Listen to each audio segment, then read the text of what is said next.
Welcome to Evicted, a family's descent into homelessness. This is where Michael's story begins on the busy streets of Chicago. After earning a business degree, Michael faced each rejection after rejection and had to work at Walmart and McDonald's just to get by. He spent his days driving through the city, delivering food through gig apps like Uber Eats and DoorDash, hoping for enough tips to feed his family. The grind was nonstop, gas was expensive, but Michael kept pushing day by day. This is the Perez family's small Chicago apartment, home to their 2010 Honda Civic Hybrid, home to two parents Michael and Emily, and three boys Matt, Joel, and Tyson. Though cramped and dim, it was where the family came together every night, no matter how hard the day had been. Michael would return from long hours of drive, sometimes skipping lunch, just to sit down for dinner and with his family. Emily took care of the children and managed the household while Michael worked back-to-back shifts, trying to keep them afloat. Even in tight quarters, the apartment was filled with warmth, the kids helping with chores, laughter over meals, and moments of peace. But with each passing months, the bills got harder to pay, the space grew tighter, and the pressure never let up. This apartment held their memories and their stress until life forced them to move on. This is the Walmart where Michael spent countless hours trying to make ends meet. He worked long shifts here after graduating college, stocking shelves, scanning items, and helping customers with tired eyes and a heavy heart. Walmart wasn't his dream, but it was his reality. He took the job to feed his family and to keep the lights on.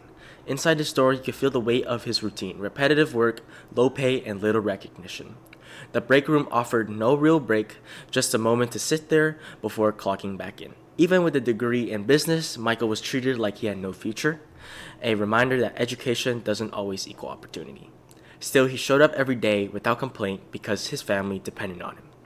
This Walmart was more than a store, it was survival, but for Michael, it was also the start of burnout. After finishing his shift at Walmart, Michael would come here, straight into McDonald's. From 4 p.m. to 10 p.m., he worked the lines, cleaned the tables, and took orders with aching feet and a tired smile. This fast food kitchen wasn't just hot, it was draining, but he did it to put food on his own table. He rarely saw his kids awake. Every hour he worked here was an hour away from home. For 2 years, McDonald's became his second home, one he never wanted but had to accept. After working at Walmart and McDonald's for the past 2 years, Michael turned to the gig economy, his last shot at a steady income. Using apps like Uber Eats and DoorDash, he delivered food across the city, chasing every order. At first, it felt like freedom. Flexible hours, good tips, real hope. But soon, gas prices rose, orders slowed, and the hope began to fade.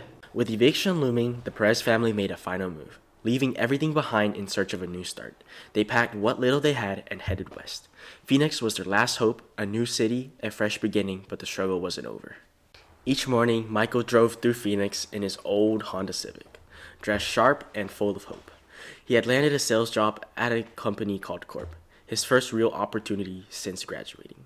With a fresh start and a steady routine, things finally seemed to be falling in place. But behind that logo was a boss who humiliated him and cut him loose without warning. One more job gone, one step closer to collapse. This Phoenix apartment was supposed to be a new beginning, small but full of promise. The neighbors were friendly, the kids were adjusting. For a moment, it felt like things might work out. But after Michael lost his job at Corp, their finances collapsed, rent slipped through their fingers. Then came the knock, an eviction notice on the door, and just 10 minutes to pack everything they could. The family scrambled, toys, clothes, textbooks, and food, and the pet had to be left mostly behind. A home filled with memories, reduced to half-packed bags and broken silence. After their eviction, the Perez family wandered through Phoenix, unsure of where to go next, until they met Victor, a former factory manager who had also turned homeless recently. Victor welcomed them and led them to a hidden shelter community that Michael has never even seen. He told them not to worry about school as this bus would pick up Matt, Joel, and Tyson every morning. The boys could still attend their classes, use gym showers, and get free lunch through school programs. Thanks to Victor, the kids still had a path forward even when everything else had fallen apart. This was the place Victor had spoken of, a hidden homeless community on the outskirts of Phoenix. Scrap-built homes lined the dirt paths, no signs, no addresses, just people trying to survive. As the Perez family explored it for the first time, they tried to take it all in. Reality hit quick. The only toilet was a long walk away, shared, worn down, and far from clean. Even basic needs felt distant here, but it was still far better than the streets. They kept walking deeper into the community, unsure of what they'd find. Wooden shacks, scattered belongings, and people who'd been through the same thing. It was overwhelming. But then, we saw Michael, Emily, and Victor all standing quietly outside their new built shelter.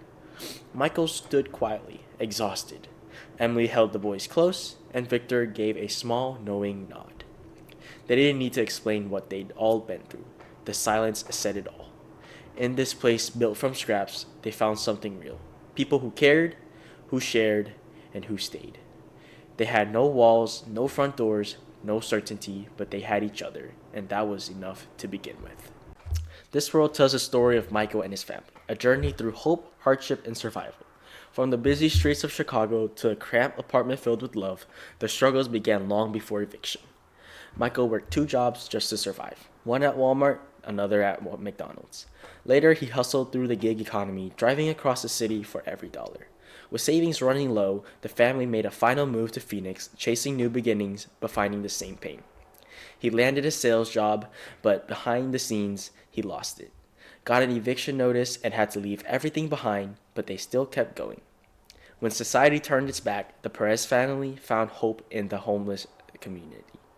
And in Victor, a stranger who understood the same pain. Even with no kitchen, no shower, and no money, the family found ways to rebuild, one day at a time. The kids still went to school, Michael kept looking for work, and Emily held them all together. This isn't just a Minecraft world, it's a reminder that behind every eviction is a family still fighting to be seen.